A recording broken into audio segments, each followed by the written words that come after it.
Everyone thinks Google Glass is dead, a museum piece from the hype era.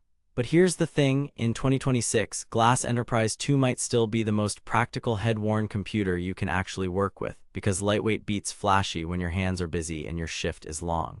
I went in skeptical, assuming it was a relic. 2 weeks, 4 test environments, and a couple of battery rundowns later, I found a device that surprised me in all the boring, important ways. Tiny HUD. 8MP camera with a privacy LED. Snapdragon XR1, 3GB RAM, 32GB storage, not sci-fi AR, a tool. The twist, the biggest upside is also the biggest risk.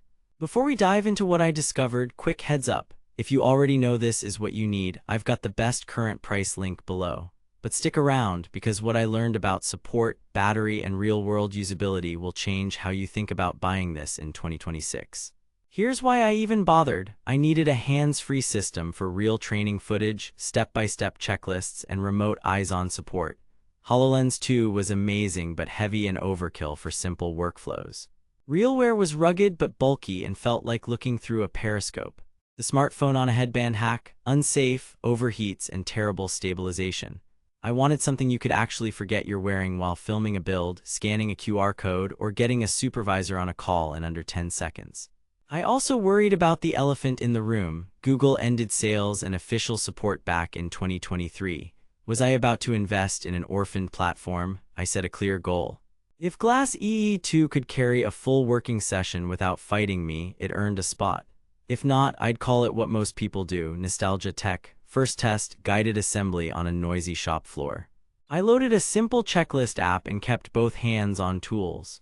The 640x360 prism sits just above your line of sight, so you glance up, read a step, and move on. In 85 dB ambient noise with ear protection, voice commands for next step and take photo registered 8 out of 10 on the first try. Not perfect, but faster than reaching for a phone. The 8MP camera captured clear close-ups of torque markings. The privacy LED was on, so no surprises for the crew. But then the daylight glare hit in direct sun, legibility drops. Indoors in shaded areas, fine.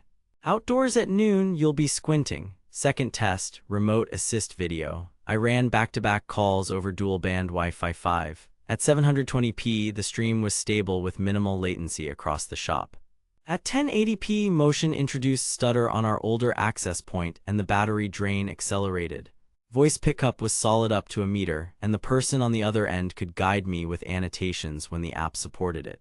But then the battery reality surfaced. With continuous video, I burned about 20% every 20-25 minutes. Expect roughly 90-120 minutes of heavy streaming before you're tethered to USB-C. Third test, document and QR workflows. Reading a wiring diagram and zooming is the real limitation of the small HUD. It's fine for single-line instructions, part IDs, and simple images, dense PDFs. You can do it, but it's slow and a bit eye-fatiguing. QR and barcode scanning via the camera worked, though you'll want good lighting, but then comfort kicked in as the differentiator. At roughly the weight of standard frames, I wore it for 4 hours with a hard hat and forgot it was there. That never happens with bulkier rigs. Fourth test, durability and connectivity. There's no meaningful rugged or waterproof rating. Sweat and light dust were okay, but I would not take this into a washdown or rain. Wi-Fi roaming between access points was decent with occasional hiccups. Bluetooth 5 connected easily to earbuds for better audio in loud areas. Heat, warm on the temple during extended recording, tolerable but noticeable. Here's where it gets interesting. The most surprising discovery was adoption. Because it's small, light, and simple, people didn't resist using it. Wear it, glance up, move on, no intimidation factor. That single trait made workflows stick. I invested about 25 hours across 2 weeks, and every time I tried to replace glass with a phone or a bulkier headset, productivity dipped.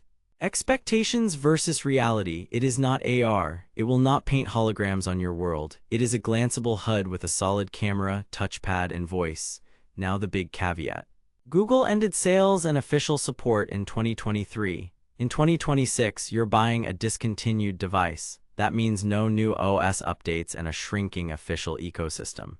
If your workflow relies on Google's own pipeline, know the risks. That said, many third-party apps still run, sideloading works, and for capture, checklists, and basic remote assist, it delivers. The value math depends on price.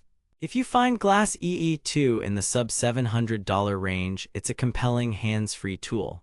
At $1,200 or more, I'd steer you toward RealWear for ruggedness or Vuzix for a newer platform. HoloLens 2 remains a different class and price entirely. Now that you know the strengths and the trade-offs, if this fits your workflow, get it before stock dries up or prices creep. I've linked the best current price below, along with alternatives I recommend if you need rugged or more advanced AR. Bottom line. If you're a field technician, trainer, content creator doing POV tutorials, or in healthcare and light industrial where weight and comfort matter more than holograms, Google Glass Enterprise 2 still makes sense in 2026.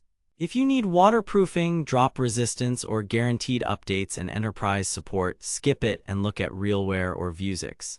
If you're a consumer hoping for sci-fi AR, you'll be disappointed. For the right hands-free jobs, this is the simplest head-worn computer you'll forget you're wearing. That's the point. Use it like a tool, not a toy, and it earns its spot.